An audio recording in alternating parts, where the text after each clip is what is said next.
kicking off in Oneida County, places like this are already starting to see more rentals, and a lot of them are including big groups of families.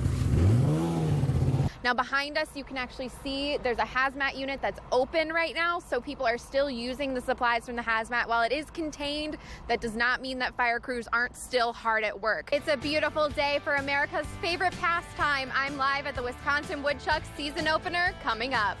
Life jackets are becoming a lot less bulky these days, so even if it's a hot day out on the lake, they still encourage you to wear a life jacket like this. It's small, it's thin, but when you pull on it, it inflates, making sure that you stay afloat.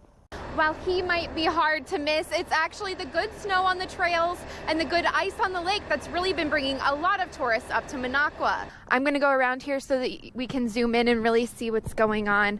Right now you see the Wood County tactical vehicle. That's the one, that's the big one right in the back. And then you can see there's a series of squad cars, and then the Marshfield Police tactical vehicle is in front. Just a real life safety story. While we were setting up today, we did see a car that was in the ditch being brought out by law enforcement. So there definitely are people out on the roads, and we really need you to slow it down and really try and stay safe. The Red Door family farm was built from scratch. When they bought their land in Athens, it was an empty field that didn't even have a driveway. But now they've built a home and farmed 12 acres of organic vegetables. At the end of each day, Tenzin and Stacy Botsford and their 2 daughters walk the short distance from their greenhouse full of kale to the home they built in Athens. We were living in the RV the first year of farming. It's land they bought 4 years ago with the hopes of building a farm. Because they didn't grow up on one themselves, the Botsford learned as much as they could from other farmers. In Oregon, I did an apprenticeship with a vegetable farmer, and then we followed that by doing a similar thing on an animal farm. Today, their farm continues to grow, and as more questions pop up, they rely on relationships they've fostered and a more modern source. The internet, YouTube, has been huge. I don't know how anyone would be a first-generation farmer without the internet and YouTube, to be fully honest. For Tenzin and Stacy, the farm gave them a way to put down roots and do something meaningful in the community they grew up in. Being in a place where we're looking 10 and 20 and occasionally 50 years down the road in terms of planning for certain things. According to the National Young Farmers Coalition, starting a farm on the small scale is a growing trend, and the Botsfords are glad they did it. It's the kind of farm that we're on right here, which is we're growing 12 acres of vegetables, direct marketing on a small scale. That means they're regulars at community farmers markets and work with community-supported agriculture programs. What's that? Kale. In hopes that their daughters, who have grown up with the farm, will be the second generation to run the Red Door family farm. They certainly do love the farm life. Yeah. So I hope it stays that way. The Botsfords say their farm has been worth all the work they've put into it, and they love how the local farming community has embraced them throughout the process. News Channel 7's Emma Henderson spoke to those who work alongside Worthy at Souls of Honor. Emma, what'd you find out? Dale, since 2016, Souls of Honor has given more than $58,000 to area veterans in need. Many of the donors, including some of you at home, gave those funds to this man, Ron Worthy. Worthy has served as president of Souls of Honor until his service record came into question. Now, members of the organization are planning to form a new veteran support group once Souls of Honor is dissolved, and they will continue to help veterans in need in our community in the interim. As president of Souls of Honor, Ron Worthy has been a well-known man in the Wausau community for years. He's typically seen wearing this vest with a patch for combat veterans and a hat that reads 5th Special Forces Vietnam Veteran.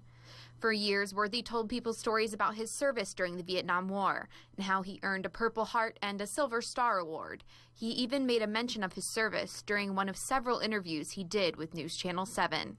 It's just combat vets with other combat vets. If you got 15 people at a table and someone's telling a story, you know exactly what they're talking about.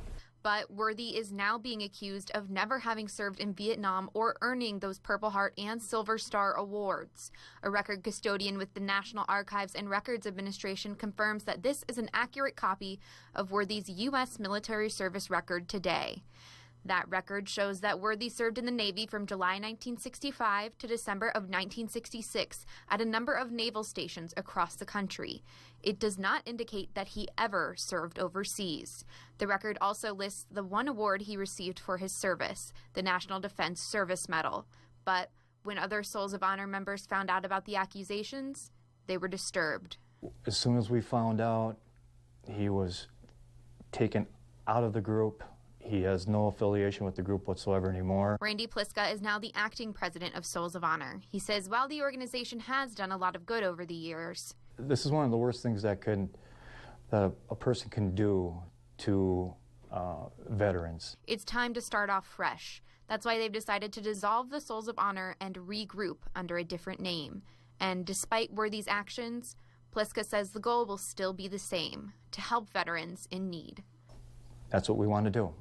That's our main objective, is to continue on and do the good work that we've been doing.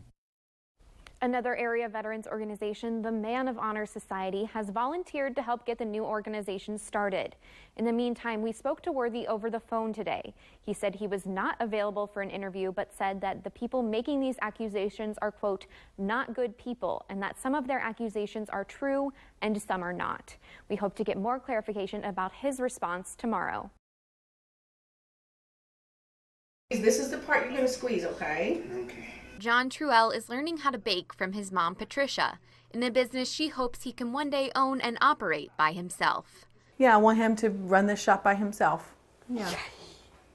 Come up with his own flavors, his own combinations. John wants to learn so he can be the boss. John, do you want to be the boss someday? Yes, I'm boss. Right now, John especially loves interacting with the customers at the cash register, opening doors, and helping them pick out flavors, peanut butter being his personal favorite. His second week working the register, he learned on his own that a dozen was 12. And I was like, that's the purpose of this shop, is to teach him those little basic things. It's been a learning experience for both Patricia and John. Thank you very much. Everyone has abilities, and you just got to provide them with the opportunity and the tools to show off their abilities. Very good, John. And for John, sometimes it means working on chores that aren't so fun. But it's all a part of working on important life skills. There you go. Thank you. And helping make other people's days just a little bit sweeter. In Marshfield, Emma Henderson, News Channel 7.